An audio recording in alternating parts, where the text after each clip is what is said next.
साथ ही पेस्टिसाइड्स इत्यादि कीटनाशकों का उपयोग करें। ये सारी चीजें मनुष्य के जीवन के ऊपर विभिन्न प्रकार से बुरा प्रभाव डाल रही हैं, ऐसा दुनिया भर के साइंटिस्टों ने कहा।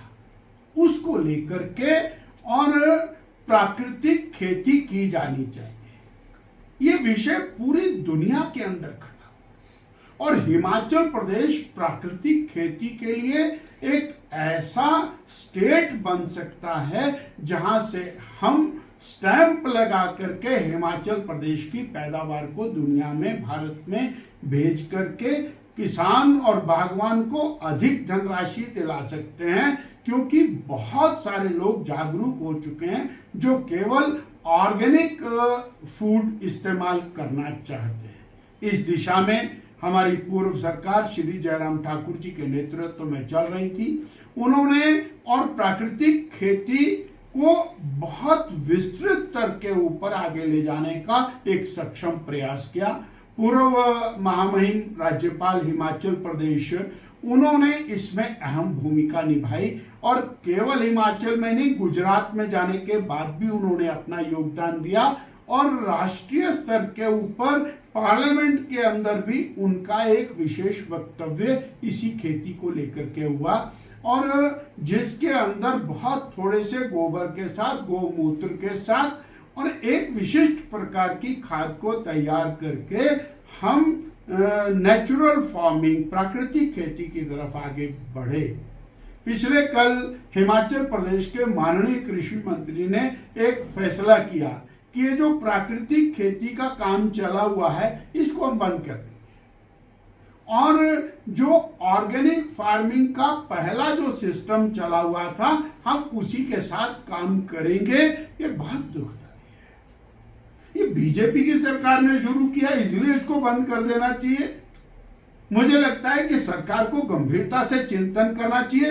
ये पालेकर जो और दक्षिण भारत के अंदर हुए, उन्होंने इसके ऊपर बहुत बड़ा काम किया, पूरे देश में उसके ट्रायल हुए। उसके बाद हिमाचल प्रदेश में उसका सक्सेसफुल ट्रायल हुआ और उसको बंद कर देना, इस प्रकार की घोषणा माननीय कृषि मंत्री के द्वारा करना, ये एक बहुत बड़ा बैकवर्ड स्टेप है, इसकी चिंता करनी। दूसरा, जब 2022 का चुनाव था तो जो आज सत्ता में बैठे हुए मंत्रीगण हैं, मुख्यमंत्री जी हैं और जो कांग्रेस के नेता हैं, वो रज करके जिला परिषद के, पंचायती राज के कर्मचारियों के साथ खड़े होकर के भाषण दिया करते थे। बस हमारी सरकार बजेगी, चुटकी बजा करके हम आपकी समस्या का समाधान कर देंगे। वो सारे के सारे वीडियोस आजकल एयर में हैं, वो वायरल हुए हैं।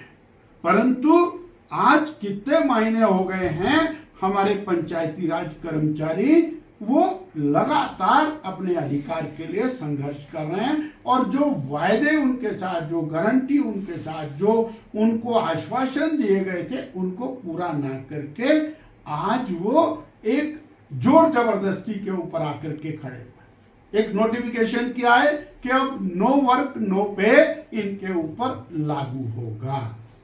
जब नो वर्क नो पे माननीय शांता कुमार जी ने लागू किया तो उसको लेकर के कांग्रेस ने खूब ह्यू एंड क्राई किया, आज वो इनके ऊपर कर रहे हैं। फिर उनके सारों की जो नौकरी के प्रोफाइल है वो मंगा लिए गए हैं, उनके ऊपर कार्रवाई करनी। अब तो स्थिति यहां आकर के खड़ी हो गई है कि हिमाचल प्रदेश एक शायद देश में पहला प्रदेश होगा जहां पंचायतों के चौकीदारों को और पंचायत सचिवों की शक्तियां दे दी गई हैं आधिकारिक रूप से। तो भाई ये तो सरकार की स्थिति ऐसी हो गई है कि माननीय मुख्यमंत्री जी की शक्तियां और किसी सब डिविजनल मैजिस्ट्रेट को दे दी जाएं, ऐसी स्थिति आकर के खड़ी हो गई है। ये बहुत यानी दुर्भाग्यपूर्ण स्थिति है जिसके अंदर ये लोग पहुंचे हैं। और दो विषय और जो महत्वपूर्ण है कि सरकार चीफ पार्लियामेंट्री सेक्रेटरीज के मामले में डिफेंसिव हुई है। इन्होंने जो गलत निर्णय किया था उसको और माननीय रणदीप जी, सत्ती जी, आप लोगों ने चैलेंज किया है और माननीय न्यायालय ने अपना फैसला सुरक्षित किया है। ये और चिंताजनक बात है, बार बार इस बात का रोना कि हमारे पास धन नहीं है, हमारे पास पैसा नहीं है, हम कुछ नहीं कर सकते हैं, कोई खजाना खाली है। उसके बाद आप सीपीएस की नियुक्ति करना, उनको कैबिनेट रैंक देना और एक जो कानून के बना हुआ है सुप्रीम कोर्ट के माध्यम से उसको फ्लाउट करना, ये भी बहुत दुर्भाग्यपूर्ण है। और ये औरों का नसीहत, खुद मियाँ फजीहत। बहुत नसीहत दी। अभी विधानसभा का सत्र हुआ, बहुत लोन ले लिया जयराम ठाकुर जी ने। उन्होंने लोन लिया, संस्थान खोले, उन्होंने लोन लिया, हॉस्पिटल बनाए, उन्होंने लोन लिया, कॉलेज बनाए, उन्होंने लोन लिया, जनता की समस्याओं का समाधान किया। अब जो वर्तमान सरकार है इसने तो सारे काम बंद कर दिए।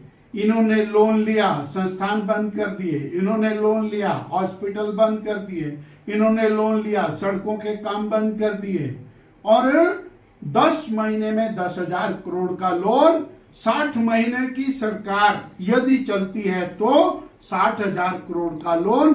और जो गारंटियां इन्होंने दी हैं, अगर उसको पूरा करना चाहें, नियत नहीं है इनकी, पूरा करना चाहेंगे तो 1 लाख करोड़ का लोन इनको लेना पड़ेगा। खुद क्या बोलते हैं, औरों को नसीहत, खुद मियाँ फजीहत। सर, आपने कहा